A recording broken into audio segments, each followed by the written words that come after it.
வருஷமா போராடிட்டு இருக்கேன். குரூப் 2 பிலிம்ஸ்ல பாஸ் ஆகி மெயின்ஸ்ல மிஸ் ஆயிடுச்சு. எப்படின்னா அது இங்கிலீஷ் மீடியம் முன்னுரிமை கொடுத்து அவங்க போயிட்டாங்க.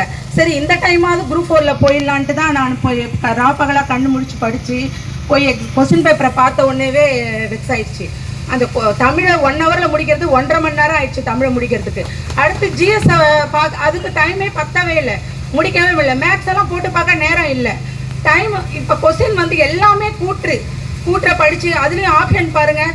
1 4 கூட்டுற கொடுத்து எது சரின்னு கேட்டுட்டா பரவாயில்ல, அதில் 1 மட்டும் சரியா 2 மட்டும் சரியா அப்படின்ட்டு கலந்து கேட்கும்போது நம்ம கொஸ்டின் அதுலேயும் வந்து தப்பான ஆன்சர் கொடுத்துருக்குறாங்க. கீயும் வந்து ஒரு கொஸ்டினுக்கே 2 கீ வர மாதிரிலாம் கொடுத்துருக்காங்க. நிறைய கொஸ்டின் தப்பாக இருக்குது. அது வந்து நமக்கு ரீ எக்ஸாம் வச்சா நல்லாயிருக்கும். இப்போ நான் வந்து இப்போ எனக்கு 44 வயசு ஆகுது. இந்த வயசில் வந்து படிக்க வந்து நிறைய பேர் வந்து நான் எக்ஸாம் எழுத போகும்போதே என்னை வந்து ஏளனமாக பார்ப்பாங்க. எவ்வளோ அசிங்கத்துக்கு இடையில தான் நான் படிச்சுட்டு இருக்கேன். இப்போ என் பிள்ளைங்களே நான் வந்து படிக்க சொன்னா 5 வருஷமாக படிக்கிறேன், நீ பாஸ் ஆகல அப்படின்னுதுங்க. அவ்வளோ வந்து பசங்க எதிர்க்கே வந்து ஒரு மாதிரி இருந்துச்சு, மன உளைச்சலாச்சு. இந்த குரூப் 4 எக்ஸாம் முடிச்சதுலேருந்து எனக்கு ஒரே மன உளைச்சல். தூக்கி போட்டலான்னு இன்னும் குரூப் 2க்கு படிக்க ஆரம்பிக்கல. என்ன மட்டும் இல்லை, என்ன மாதிரி நிறைய பேர் அப்படி தான் இருக்கிறீங்க. ஹவுஸ் ஒய்ஃபுக்கெலாம் எப்படி வீட்டு வேலையும் பார்த்துட்டு படிக்கணுங்கிறது எவ்வளோ கஷ்டம்னு தெரியும் உங்களுக்கு. வீட்டு வேலையை பார்த்து புக்கை எடுத்து வச்ச உடனே தூக்கமாக வரும், தூங்குவோம். நம்ம பிள்ளைங்களை படிக்க சொல்கிறதுக்கு தூங்காத படின்னுவோம். ஆனால் என் வீட்டில் என் பிள்ளை வந்து என்னம்மா தூங்குற படிமா அப்படின்னு என்னை வந்து எழுப்புதுங்க. அப்படி நிலைமை மாறி போயிடுச்சு. நான் வந்து எப்படியாவது வேலைக்கு போகணுன்னு தான் நான் இன்னும் முயற்சி பண்ணுறேன். இன்றைக்கி போராட்டத்தை வர முடியாத சூழல். என் பையனுக்கு லீவ் வேறு, நீ வீட்டில் தான் இருக்கணும் அப்படின்றான். இல்லை நான் போயே ஆவேன். என் ஹஸ்பண்ட் வந்து விட்டுட்டு போகிறாரு, நான் போராட்டத்துக்கு போயே தீருவேன் அப்படின்ட்டு. நான் பேசணும்லாம் எதிர்பார்த்து வரல, திடீர்னு நான் உங்களோட சார்பாக நான் பேசணும்னு நினச்சி நான் பேசுகிறேன். நான் எல்லா ஹவுஸ் ஒய்ஃபும் இல்லாமல் எல்லா மாணவர்களுக்காக தான் நான் பேசுகிறேன். ரீ எக்ஸாம் வச்சா நல்லது. எல்லா ஹஸ்பண்டும் வந்து எல்லா ஒய்ஃபுக்கும் சப்போர்ட் பண்ணுவாங்களான்னு தெரியாது. ஆனால் என் ஹஸ்பண்ட் ரொம்ப சப்போர்ட் பண்ணுறாங்க. நீ வேலை வாங்கிடுவேன், நீ வேலை வாங்கு, போராட்டத்துக்கு போ, அரெஸ்ட் பண்ணாலும் பரவாயில்ல, நான் வந்து எடுக்கிறேன், ஜாமீன் எடுக்கிறேன். அவர் அட்வொகேட்டு, அதனால் நான் எடுக்கிறேன் அப்படின்னு சொல்லி என்னை வந்து போராட்டத்துக்காக அனுப்பி வச்சாரு.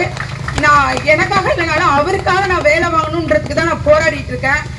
எல்லாரும் அதே மாதிரி தான் முயற்சி பண்ணிட்டு இருப்பீங்க. எல்லாரும் நல்லா படிங்க, முயற்சியை கைவிட்டுறாதீங்க. வயசு படிப்புக்கு தடை கிடையாது.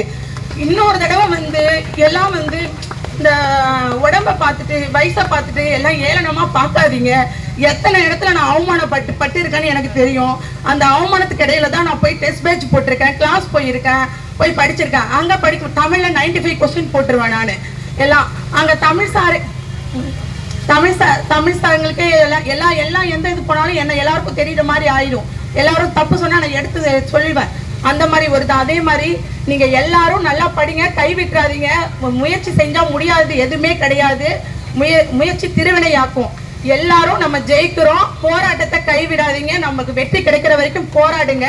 ரீ எக்ஸாம் வேண்டும். கொஸ்டினை இனிமேலாவது தரமாக எடுங்க. எந்த பேட்டர்னில் கேட்கணுமோ அதை மட்டும் கேளுங்க. ஆன்சர் வந்து கொஸ்டின் எடுக்கும் போதே அந்த ஆன்சரை செக் பண்ணியிருப்பீங்க. அப்போ அந்த ஆன்சர் வந்து எப்படி அப்போ தப்பாக கேட்பீங்க, ஆன்சர் கொடுப்பீங்க தப்பா. அதனால கரெக்டாக பண்ணுங்க. மாணவர்களோட இதெல்லாம் ஐயா வந்து ஸ்டாலின் ஐயாவுக்கு முன்னாடி உள்ள ஆட்சியில் குரூப் 2க்கு வந்து தமிழ் இல்லைன்ற மாதிரி எடுத்துட்டாங்க எடப்பாடி ஆட்சியில்.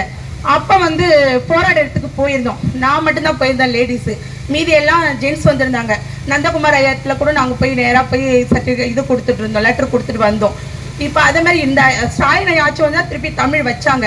சரியா, இவர் வந்தால் தமிழுக்கு முன்னுரிமை கொடுப்பாங்க, தமிழ் நல்லா முன்னேறும் அப்படின்ற நம்பிக்கையில் இருந்தோம். ஆனால் இங்கே வந்து தமிழே நசுக்கப்படுது. தமிழ்நாட்டில் தமிழை வந்து தூக்குற மாதிரி இருக்குது. தமிழை வந்து வளர்க்கணுங்கிறது தான் இது. அதனால் தமிழை வளர்க்கணும். எல்லாரும் போராடுவோம். நமக்கு வெற்றி கிடைக்கிற வரைக்கும் போராடுவோம். நன்றி, வணக்கம்.